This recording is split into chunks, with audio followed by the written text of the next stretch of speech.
6 de enero, el encargado de las mulas en Los Puquios realizó el traslado de los muchachos hasta el puesto de guardaparques, subiendo 6 kilómetros por la carretera transandina. Desde la entrada del Parque Provincial Aconcagua a 2.850 metros sobre el nivel del mar se divisa al fondo el Monte Aconcagua, el más alto de América y la montaña más alta fuera de los Himalayas. Empezaba el ascenso. En las mulas se trasladó el equipo de alta montaña, una carpa grande y la comida para aproximadamente 2 semanas de expedición directamente hasta el campo base de Plaza de Mulas. En los morrales, los muchachos llevaban una carpa pequeña, sus respectivos sacos de dormir, ropa de marcha y de pernocta, así como la comida para 3 días de acercamiento. Poco tiempo después de empezar a caminar, cruzaron por primera vez el río Orcones. Esta vez fue por un puente colgante, puente construido para la filmación de la película 7 años en el Tíbet. Más arriba tendrían que saltar el río o quitarse las botas y meter los pies en el agua helada. En menos de 4 horas recorrieron la ruta de casi 8 kilómetros que los llevó al campamento Confluencia, a 3.470 metros sobre el nivel del mar. Ahí pasarían la primera noche de la expedición. Conrad seguía mal del estómago y optó por reducir las comidas, ya que la más mínima ingesta le caía mal en el estómago. 7 de enero. Como aclimatación, hacen una caminata de 6 kilómetros, 12 kilómetros ida y vuelta, hasta el mirador de la pared sur de la Aconcagua, a 4.200 metros sobre el nivel del mar. Quedaron asombrados al ver aquella pared de casi 3.000 metros de altura desde la base hasta la cumbre y en la parte inferior, el glaciar de Orcones inferior cubierto de sedimentos. El regreso les brinda una muestra de la furia que puede contener el Aconcagua aunque se muestre apaciguado. Súbitamente se generaron ráfagas de viento en el valle que les hicieron poner las rodillas en tierra, al menos una vez, para no perder el equilibrio. Se preguntaban, si hacies a 3.500 metros sobre el nivel del mar, ¿cómo sería entonces al doble de altitud? Pernoctan una noche más en el campamento de Confluencia. 8 de enero, levantan el campamento de Confluencia para bordear la mole de la Aconcagua desde el sur hasta su flanco noroeste, en total 18 kilómetros para ir al campo base de la ruta normal. Este trayecto discurre por el fondo de un valle arenoso, playa ancha, más bien larga. Es un paraje sobrecogedor, son largas horas caminando en un sitio desierto compuesto por puras piedras sueltas y rodeado de grandes moles rocosas que superan todas fácilmente los 4.500 metros sobre el nivel del mar. Conrad pensaba en lo pequeño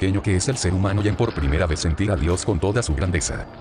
Cuando el camino se desvía del fondo del valle hacia los costados, cruzan formaciones de hielo llamados penitentes, restos de las capas de nieve invernal, moldeados por el viento y la irradiación solar. Al final del valle se asciende en zigzag el escalón que lleva al destino. Esta es la conocida Cuesta Brava. Después de 7 horas de caminata llegaron a Plaza de Mulas, 4.300 metros sobre el nivel del mar, el campo base de la Aconcagua para hacer la ruta normal. El lugar se encuentra sobre el glaciar de Orcones superior, bellamente adornado por el pico El Cuerno. Cruzaron el poblado de Telas, y al otro extremo instalaron 2 carpas, una un poco más grande, que sería una carpa almacén y cocina, y una pequeña que sería para pernoctar. Al llegar a Plaza de Mulas se realiza un chequeo médico. Los chicos salieron bien, sin embargo Conrad tenía un bajo nivel de oxígeno en la sangre. Llevaba 2 días con muy poco alimento, solo unas barras energéticas, ya que cualquier cosa que ingería era inmediatamente rechazada por el cuerpo. Esto aceleró el desgaste físico por los efectos de la altura, pero los chicos tenían una gran confianza en el entrenamiento al que se habían sometido por 2 años para afrontar este reto. 9 de enero, día de descanso. Pasan la mañana observando el movimiento en el campo base, la llegada del helicóptero para buscar los desechos de las letrinas. Era horrible utilizar esas letrinas, 1 minuto ahí era la eternidad. Y pensar que para Conrad era prácticamente su campo base, su mal de estómago le obligaba a pasar buena parte del día en ese sitio. Observaban también la llegada de nuevos grupos desde Confluencia y el descenso de otros de los campamentos de altura. Conrad, sentado en el avance de la tienda, disfrutando del paisaje y el ajetreo del campo base, vio a 3 personas con cuerdas sujetas al pecho, bajando a una cuarta persona que iba por delante y que se mantenía en pie por la fuerza del tirón de las cuerdas que ejercían sus compañeros. Empezaban a evidenciar las evacuaciones de los campamentos de altura por edemas pulmonares o de cerebro. Quien va a la alta montaña sabe que no es extraño y menos cuando hay tanta gente, pero es un incentivo para mantener el respeto a la montaña y al reto que se enfrenta.